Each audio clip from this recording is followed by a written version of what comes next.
Hi everybody. We are going to read chapter 2, Mario. I'm here with Landon and Finn, my boys. That cricket in Times Square. Can you say hi? Hi. Okay. All right. Mario heard the sound too. He stood up and listened intently. The noise of the shuttle rattled off into silence. From the streets above came the quiet murmur of the late traffic. There was a noise of rustling nothingness in the station.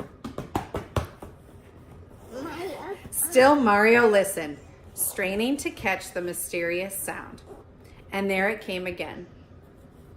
It was like a quick stroke across the strings of a violin.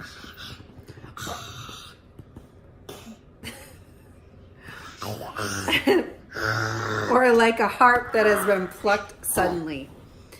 If a leaf in a green forest far from New York had fallen at midnight. I judged there. This is probably worse. Through the darkness into a thicket, it might have sounded like that. Excuse me. Mario thought he knew what it was.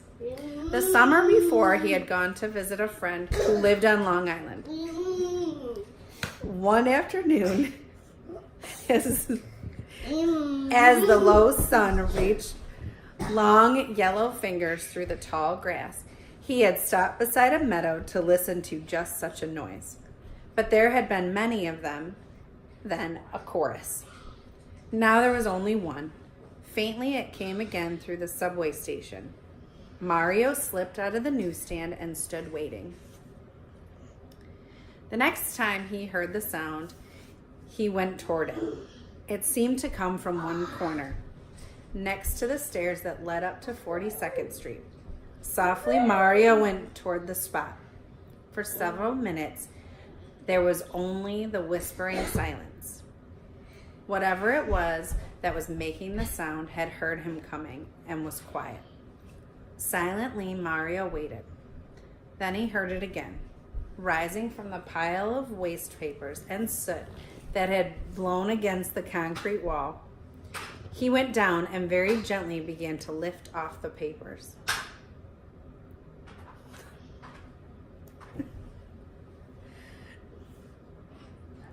One by one, he inspected them and laid them to one side.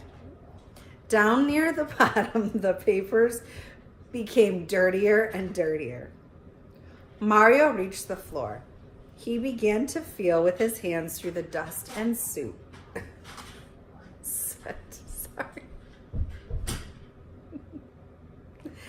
And wedged in a crack under all the refuse. He found what he had been looking for. It was a little insect, about an inch long and covered with dirt. It had 6 legs, 2 long antennae on his head, and what seemed to be a pair of wings folded on its back. Holding his discovery as carefully as his fingers could, Mario lifted the insect up and rested him on the palm of his hand. "A cricket," he exclaimed. Keeping his cupped hand very steady, Mario walked back to the newsstand. The cricket didn't move, and he didn't make that little musical noise anymore. He just lay perfectly still, as if he were sleeping or frightened to death. Mario pulled out a Kleenex and laid the cricket on it. Then he took another and started to dust him off. Ever so softly, he tapped the hard black shell and the antennae and legs and wings. Gradually, the dirt that had collected on the insect fell away. His true color was still black, but now it had a bright, glossy sheen. When Mario had cleaned off the cricket as much as he could, he hunted around the floor of the station for a matchbox. In a minute, he'd found one and knocked out one end. Then he folded a sheet of Kleenex, tucked it in the box, and put the cricket in. It made a perfect bed. The cricket seemed to like his new home. He moved around a few times and settled himself comfortably.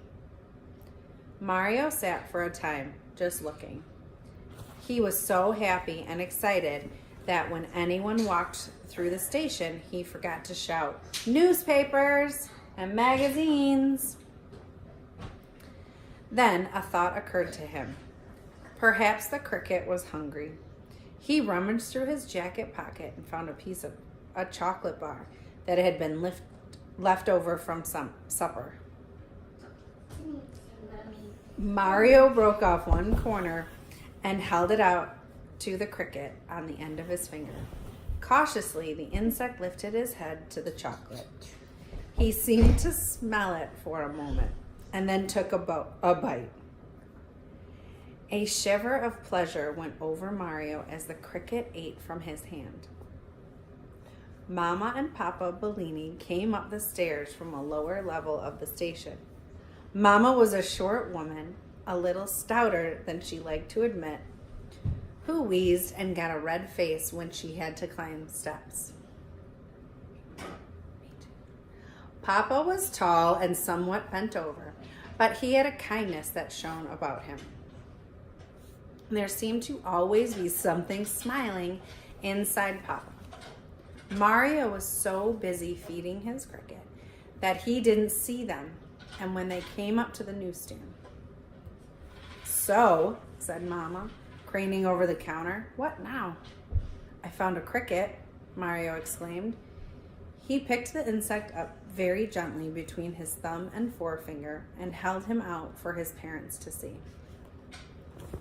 Mama studied the little black creature carefully. "It's a bug," she pronounced finally. "Throw it away." Mario's happiness fell in ruins. "No, Mama," he said anxiously. "It's a special kind of bug. Crickets are good luck." "Good luck, eh?" Mama's voice had a way of sounding very dry when she didn't believe something. "Cricketers are good luck, so I suppose ants are better luck, and cockroaches are the best luck of all. Throw it away." "Please, Mama, I want to keep him for a pet." "No bugs are coming to my house," said Mama. "We've got enough already with the screens full of holes. He'll whistle to his friends and they'll come from all over. We'll have a house full of cricketers." "No, we won't," said Mario in a low voice. "I'll fix the screens." But he knew it was no use arguing with Mama. When she had made up her mind, you might as well try to reason with 8th Avenue subway. "How was selling tonight?" asked Papa. He was a peaceful man and always tried to head off arguments. Changing the subject was something he did very well.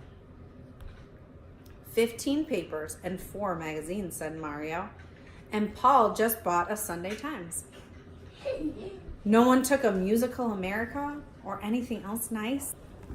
Okay, sorry, lost the boys for a little bit, but okay. No one took a Musical America or anything else nice. Papa was very proud that his newsstand carried all of what he called the quality magazines. No, answered Mario. So you spend less time playing with cricketers and you'll sell more paper, said Mama. Oh, no, Papa soothed her. Mario can't help it if nobody buys. You can tell the temperature with crickets too, said Mario. You count the number of chirps in a minute divided by 4 and add 40. They're very intelligent. Who needs a cricketer thermometer, said Mama. It's coming on summer. It's New York. It's hot. And how do you know so much about cricketers? Are you one? Jimmy Lebowski told me last summer, said Mario. Then give it to the expert, Jimmy Lebowski, said Mama. Bugs carry germs. He doesn't come in the house. Mario looked down at his new friend in the palm of his hand. Just for once, he had been really happy. The cricket seemed to know that something was wrong. He jumped onto the shelf and crept into the matchbox. He could keep it here in the newsstand, suggested Papa. Mario jumped at that idea. Yes, and then he wouldn't have to come home. I could feed him here, leave him here, and you'd never have to see him, he said to Mama. And when you took the stand, I'll bring him with me. Mama paused. Cricketer, she said scornfully. What do we want with a cricketer?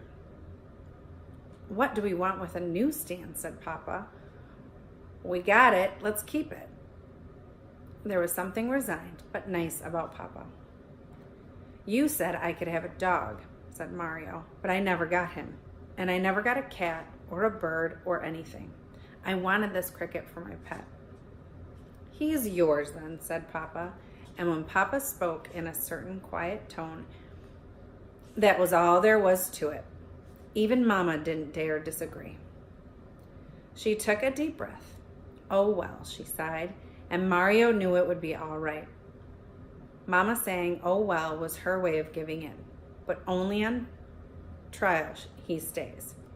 At the first sign of the cricketer friends, or if we come down with a peculiar disease, out he goes.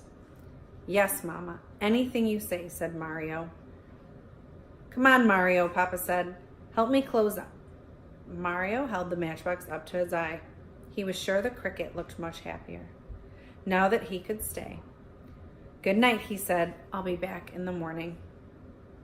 Talking to it yet, said Mama. I've got a cricketer for a son. Papa took one side of the cover to the newsstand, Mario the other, and together they fitted it on. Papa locked it.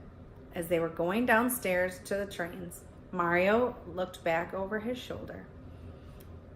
He could almost feel the cricket, snugged away in his matchbox bed in the darkness.